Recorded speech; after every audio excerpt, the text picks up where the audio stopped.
I'll be talking about the measurement at Berkeley. And yeah, I'd like to thank the conference organizers for giving me the opportunity to give this talk. It's been a really interesting 5 days. So as Pierre explained previously, what we want to do is you want to make a very precise measurement of the fine structure constant so that this precise QED calculation can be performed to the same accuracy with which an electron G-2 magnetic moment can be determined experimentally. I won't go into this too much since we just heard about it. Currently, the state of the field is that we have several very precise measurements and there are discrepancies between each of them. And so in order to start resolving this discrepancy, we'd like to make additional measurement of the fine structure constant and sort of see where we end up on this plot. And yeah, here's the sort of what we're hoping to do is find out what these next 2 digits of the fine structure constant alpha are. Also, as Pierre mentioned, what we're going to be doing is measuring an atomic recoil. And the reason why we want to measure this is because the mass ratios of different atomic species with electron mass are very precisely known, as well as the Rydberg constant.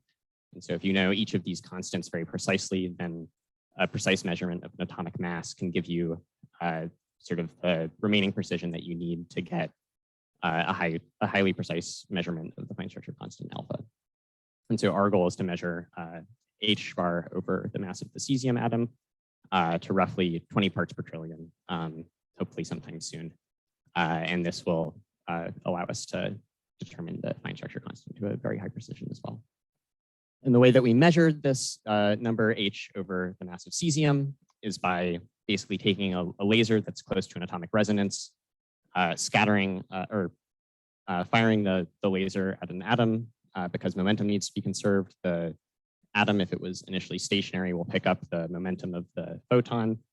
And if you know the frequency of your laser very well, then you can get this number k and determine what the mass of the particle is if you're able to measure this recoil velocity here, which is E sub r. Okay, so now that I've sort of given a bit of a motivation for why we want to make this measurement, I'll discuss how we actually designed an interferometer to measure the fine structure constant, and then go through the specifics of our experiment and the systematics in the previous experiment. So on the left here, we have a picture of a light interferometer, which I'm sure many of you are familiar with. The main thing here to note is that we have some wave here, which comes into a beam splitter. The wave follows 2 paths after entering this beam splitter. It picks up some phase shift along one of the paths. And then when you re-overlap the beams, you're able to see this phase shift because you have either deconstructive or constructive interference. What we'd like to do is a really similar thing, that instead of using a light wave, we'd like to use the external wave function of some atom. And this gives us some interferometer that looks something like this. So in the light interferometer, we normally think about this as in sort of 2 position spaces. So we have an X position and a Y position. In the atom interferometer, what we do is we have sort of a time axis. We perform our beam splitter pulses along this time axis. The atom flies through some trajectory where each arm of the interferometer is going to move along a different position trajectory. And then at the end of the interferometer, we re-overlap the atomic wave functions and we get some interference.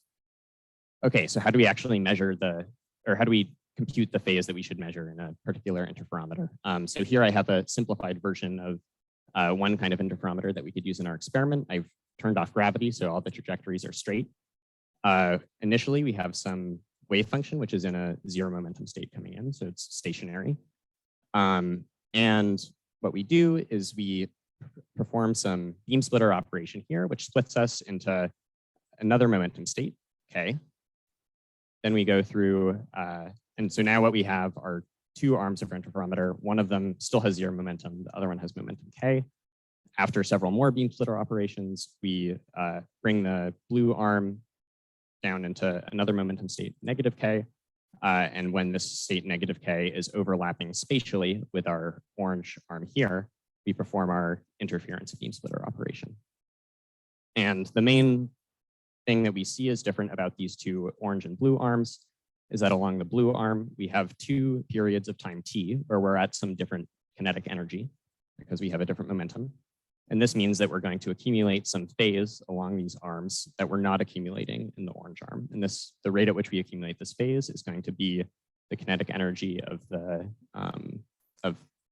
this part of the wave packet divided by h bar. So we accumulate phase at some frequency omega r. And this tells us that when we look at the phases that we accumulate at the end of each of these paths, we should expect to get roughly 0 phase shift due to this free evolution in the orange arm and 2 omega RT in the blue arm. There's also an additional phase that we pick up from interacting with our beam splitters, which are produced by laser pulses, but I won't go into that here. So if we then look at the phase difference between these two arms, we'll end up getting some phase which is just dependent on this recoil frequency and this time.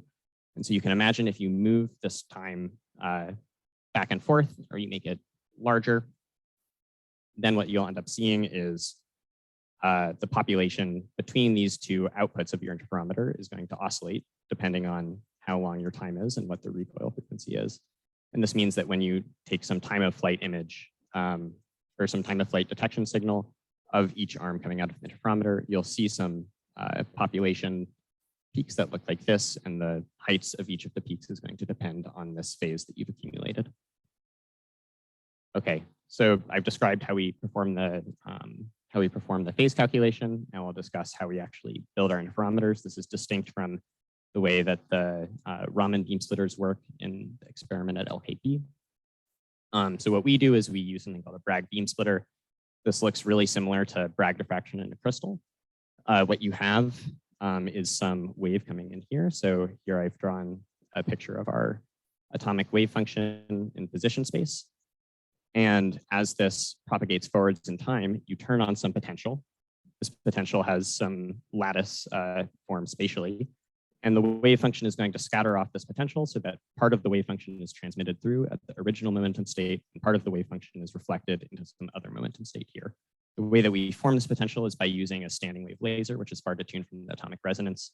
And the momentum that this laser is going to impart onto the atomic wave function during this beam splitter operation is going to be given by the spacing of these lattice sort of planes here, which is given by the laser wavelength. And it turns out that by scanning the intensity of this pulse, we can transfer more than just 2 photon momentums to our particle.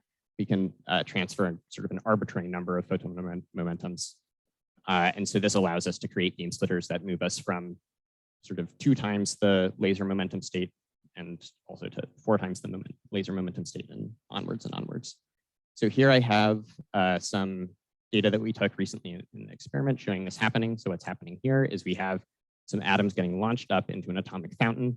The atoms, we perform this beam splitter operation on the atoms, and for each sort of frame of this video, we're scanning the intensity of this laser. You can see at a certain intensity, we're able to get roughly 50% of the atoms into the original momentum state and the other 50% into this other momentum state. And so this is how we're going to create our beam splitters in our interferometer.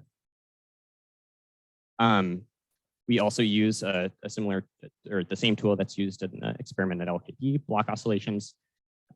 This tool is used to increase the momentum separation between 2 arms of the interferometer. And the way that it works is we take our standing wave laser again, we turn it on so that the atom is loaded into the standing wave, and then we accelerate the standing wave. And this just is going to give our atom additional momentum kicks and increase the momentum separation between arms of the interferometer, which is going to increase the total amount of phase that we acquire, which then increases the sensitivity. Okay, so now that I've discussed how the interferometer works and what sort of our optical components of our interferometer are, I'll discuss what we actually do in the experiment and what it looks like. So we begin with a magneto-optical trap of cesium atoms loaded from a 2D mod, which itself is loaded from a thermal source. These atoms accumulate in this source region. They reach a temperature of roughly 800 nanokelvin after we perform several cooling stages. Then we sort of, as these cooling stages are being performed, we detune the 2 bottom lasers here, and then also these 2 top lasers here in opposite directions. And this is going to increase the scattering rate that the lasers have on this atomic sample, and it's going to push the atoms up into the fountain. So here we have a little video of the atoms flying up into this fountain in the experiment. And once they reach this long region here, we're ready to start our interferometer. And so we're going to fire our laser pulses into the into the chamber, and these are going to perform all of these beam splitter and Bloch oscillation pulses that I discussed before. So here you can see we have two Bragg diffraction pulses, which form beam splitters, a Bloch oscillation pulse, which is going to spread our momentum apart in the different arms of the interferometer, and then a final two Bragg diffraction pulses to close the interferometer. Okay, so now we've performed our interferometer. At the end of the interferometer, our atomic sample is in two different momentum states. So this means that when our atoms fall back down, the clouds are going to spatially separate. And when they fly through some detection region here, we'll end up seeing a trace that looks something like this. And by looking at the peaks that we have in this trace, we will end up determining the total phase that we accumulated over the course of this interferometer. And that in turn can tell us what the recoil frequency is, which is what we'd like to measure. Oop. Okay, so this is a picture of our experiment at Berkeley. It's quite big. It's roughly 5 meters tall. The vacuum chamber is 0.5 meter wide. We're doing this to incorporate to try and make a much larger interferometry beam, which should help with some of the same systematics that Pierre talked about previously. We also have some nice detection lenses, which are also quite large and help us read out the signal. And these are some experimental traces that we have detected recently in our interferometers. This is data from a week or two ago. Okay, so what are the actual interferometer sequences that we use in our system? So before I showed you an interferometer sequence that didn't have gravity. When we include gravity, we get an additional phase term in this equation. So before we had some term that depended on the recoil frequency and also the time that you allow each wave packet to travel at this other momentum for. There's also another term due to this laser phase that I had mentioned briefly. But now we also have this term which is dependent on gravity. And this term scales with t squared. And so if we want to start measuring to very long times to be very sensitive to the fine structure constant, or rather to the recoil frequency, we need to know this number little g quite well in order to be able to determine exactly what additional phase shift we get from this effect and remove it. Unfortunately, we don't know g well on the scales that we're using in the lab. And so we need to come up with some other solution here in order to be able to increase our precision. So what we do is we take two of these interferometers and we run them at the same time. You can see that here we have this interferometer that I showed you on the previous slide, and then we sort of have an upside down version of it here. And the idea behind this is we're going to get the same phase shift in each of these two interferometers that we had previously, aside from there's going to be a few sign differences. And so then when we take the difference of the phases that are measured in each of these interferometers, we're going to cancel out some of the unwanted phases. And this is going to give us something which is just dependent on the recoil frequency. It also is going to cancel out phase shifts that you get when you have vibrations in your experimental chamber. And that's also very useful for us.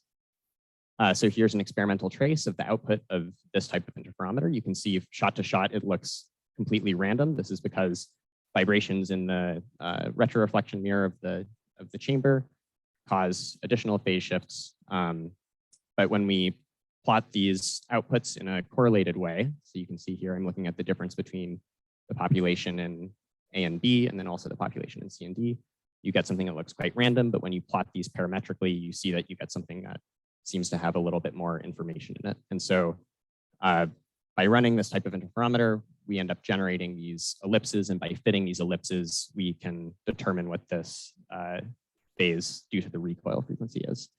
And so as you sort of change what this time parameter is in this equation here, or if you change what this phase due to the laser is, which is also something that we can do, this ellipse is going to start changing shape. And so you'll end up fitting a slightly different phase. Okay, so with this interferometer, we can approach roughly 9 digits of precision, which is almost enough to start being competitive. But we'd like to get even more precision. And the way that we do this is we incorporate these Bloch oscillations. And what this does is it just increases the total momentum separation between the different arms of each of the two interferometers in our system. And this gives us a phase that now has some big N in it, which for us can be on the order of roughly 100 or 200, which is a little less than the experiment at LKB, or quite a bit less than the experiment at LKB. But still, given that we're able to increase the momentum separation between the two arms at the Bragg diffraction pulses, we're able to get to a roughly similar level of precision. Okay, so the output of this interferometer is going to look very similar to what we had before. Aside from now, each port of the interferometer is going to be further spread out in time because they have much more different momentum states. And we're going to also get a peak in the middle, which is just due to some junk that's flying through the interferometer and doesn't end up getting reflected during some of the beam splitter operations. So this we ignore in the experiment. And when we look at this data and we plot it, we get something that looks like an ellipse, and contained in this ellipse is this phase here. And because we know little n, big N, T, and omega m from our laser, we're able to determine the recoil frequency. Okay, so now that I've described how the experiment works, I'll discuss the systematics in the previous measurement, and then the upgrades that we've been making in order to try and drive down these systematics. Okay, so this is a picture of the error budget of the previous experiment. The previous experiment was limited by systematic uncertainties and not statistics. So the main way to improve the experiment is to reduce these systematic shifts. Many of these systematics are due to the interferometry beam in the system. And so our main goal in the upcoming measurement is going to be improving this interferometry beam, which should really help reduce these systematics. So as Pierre also explained, the beams in these experiments are not perfect beams. So here what we have is we have a Gaussian beam, which is what propagates through our experimental chamber. Because the Gaussian beam is not a plane wave, we don't know the wave number that it's going to impart onto our atoms when it gives these atoms these momentum kicks in our beam splitter operations perfectly. And this is going to lead to some uncertainty. We also have this issue of speckle on our interferometry beam, where we have these small ripples on the transverse beam profile lead to an additional uncertainty due to changes in this number here, and then also a few additional systematic effects. And yeah, I'd like to point out that also the research from LKB into these effects was very useful for our group as well. So we're very thankful for those. In order to try and mitigate these effects, the main thing that we've changed to our experiment is its size. So as I described before, it's much larger than it had been previously. This will allow us to increase the size of the interferometry beam inside of the chamber, as well as reduce effects due to reflections on the inside of the chamber that cause this speckle on the beam to appear. Additionally, we have a very long region before we actually start to do interferometry on the beam. And so the hope is that if you send a partially distorted beam into this viewport here, the beam will have some amount of time to propagate and sort of smooth out those aberrations before you actually start doing interferometry. Another issue that we have in the experiment is due to the motion of the atoms. So you can imagine that you have some thermal sample of atoms. As they fly through the chamber, they're going to spread out in the transverse plane. And this is a problem because as the atoms travel through these different arms in the interferometer, they're going to acquire some spatial separation. And as they acquire the spatial separation, they're going to start sampling very slight differences in the profile of the Gaussian beam. And these differences can lead to additional phase shifts. Another problem that we had in the previous experiment was that the launch of the atoms wasn't perfectly aligned to the direction of the interferometry beam. And so in order to fix the thermal motion of the beam, we're going to use this larger interferometry beam, which should help with that quite a bit. And then we're also planning on using Bloch oscillations to launch our atomic sample instead of this the tuning of the mop beams, which should guarantee that we're aligned with the axis of the interferometry beam during the interferometry steps. In addition, we've improved our detection system. We now have some spatial resolution over the falling atom cloud, and this should allow us to study systematics within the, or this should allow us to study systematics that occur depending on where you are in the interferometry beam. So to conclude, we've built our new interferometer.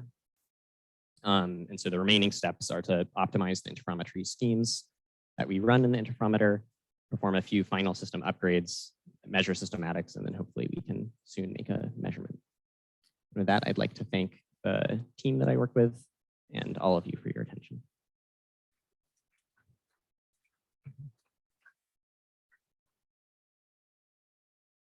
Thanks for the nice talk. Check. Any questions for Jack?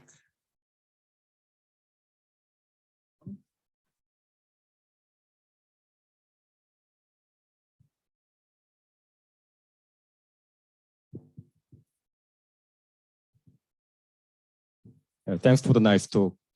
I might have missed, but it's not very clear to me how you know large N exactly.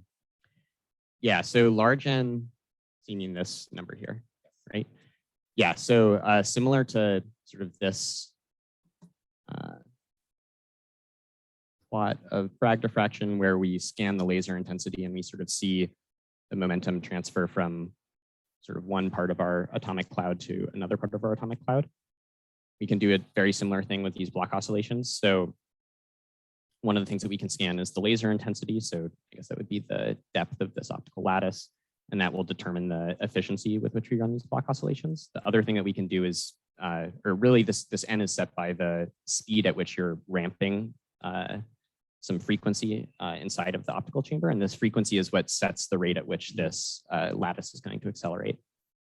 And so we have very fine control over this actually. By all we do is we have some AOM, which is sending some set of frequencies into our experimental chamber. And by scanning the frequency of this AOM, we can set the rate at which this lattice is accelerating, which determines big N.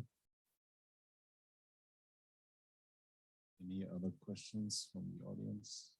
I have maybe one quick one. What are your plans regarding the further reduction of your thermal uncertainty? Are you planning to further cool the atoms or? Not at the moment. Our main hope is that by increasing the size of the beam, we can get around most of these problems. So yeah, the reason why the thermal motion is an issue in the first place is because the size of the beam is finite. And so we're hoping that initially to really improve this, just increasing the beam size will help. But in the future, it might be necessary to cool down the atoms further.